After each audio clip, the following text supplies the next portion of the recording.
So the first of the color tools in Illustrator I want to talk about, it's actually over here. And we call it the color picker. And I showed you this I think last week when we were doing the line assignment. You have a fill color and then you have a stroke. In Illustrator, lines are referred to as lines, strokes, paths. But in this case, we call this the stroke color. So you can see my rectangle up here has a big heavy black border, has a white fill on here. Whatever colors you have here, to activate one or the other, all you have to do is click on it. Whichever one is on top is the one that's active. There's also a quick swap tool, and I'll show you that with color because you can't see the white outline on here. There is also a fast shortcut which will take you immediately back to black and white here. So if you have colors up here. And the way the color picker works, let me close this up, we'll get to that. All you have to do is double click on it. And this is what comes up. In the center here, these are the pure hues of the color wheel, and it's a slider, so you can go. And again, this is that rainbow. If you think of the 6 or 12 colors on the color wheel, you can cycle through these. So you can choose anything. I'll start with a blue here. Then you have this full field up here. The pure hue, the pure blue, is going to be all the way up here in the upper right hand corner. If I go all the way here, it's going to be white. And if I go all the way here, it's going to be what we call rich black. And I'll tell you what the difference between that is. So what you'll notice here, this is showing me what color I started with, which is white. And you'll notice if I go up here, the blue comes up here.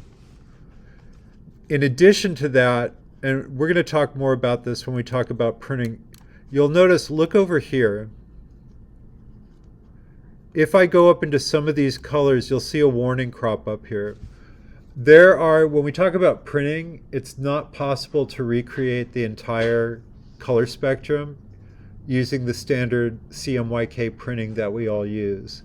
So if you've selected a color that may not print the way you want it to, you'll get this warning.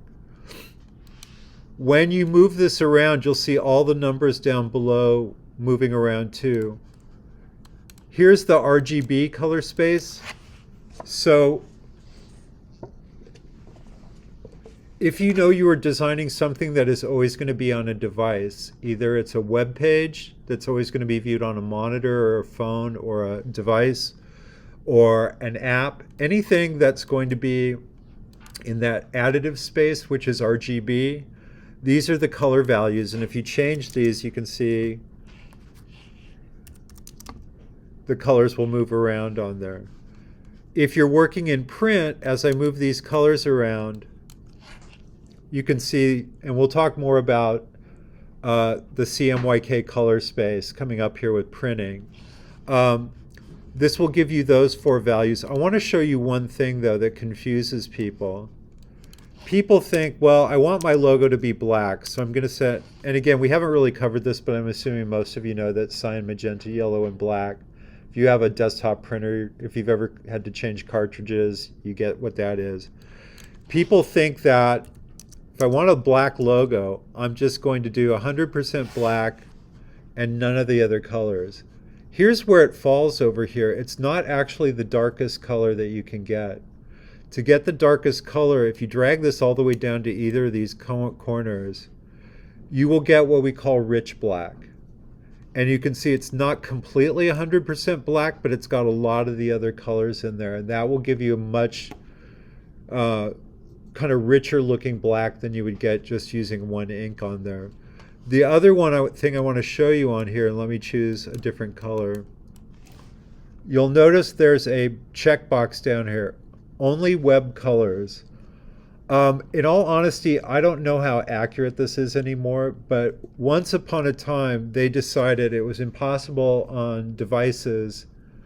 You know, if you're designing an app or something in specific colors, you want it to look the same on everyone's phone. And so they came up with this where they took the whole spectrum and they turned it into 256 what we call web-safe colors. And in theory, if you choose, and you'll notice this got completely banded, my color field over here got completely banded. In theory, if you choose one of these colors, it should appear identical on everyone's device. Does that really work in practice? I don't know. But, so if you are designing a website or an app, you might want to do that. If you are working for devices too, there's one other thing here. This is called the hexadecimal number. If you are writing any computer code, and we don't really get into writing code here for websites. If you take our user experience, user interaction class, you'll get into this. But when you're writing computer code, every color has this hexadecimal number. It's a combination of 6 capital letters and numbers. And that's how you would enter it in as HTML code in here as well. So I'm going to just choose a color. Yeah, did you have a question? For the web colors, when you mentioned that as long as it's in, is it that when it's in one of those bands, then it'll be translated? Yeah, so it takes this very smooth gradient of all the colors here for any hue, and it will block it out into these colors. The reason I'm kind of dubious about it is I color code all my classes for you guys on Canvas, and they're all web safe colors, and yet I'll see you guys pull them up on the monitors or see it on your phone, and the colors are wildly off. And a lot of that has to do is, this is true as long as your monitors and everything have been calibrated, and people don't calibrate their monitors for color that often anymore. I mean, we do in business, but most people in the office don't. So that's why I say, you know, it's in theory. But if I choose this, again, I have the fill color activated, so I'll choose that orange. If I want to change the border color here, the outline or stroke color, again, just double click on it. I'll choose the complement of orange, which is blue. And here you can really see that swap color working. So that's one way to access color in Illustrator. I want to show you a couple of the other options as well.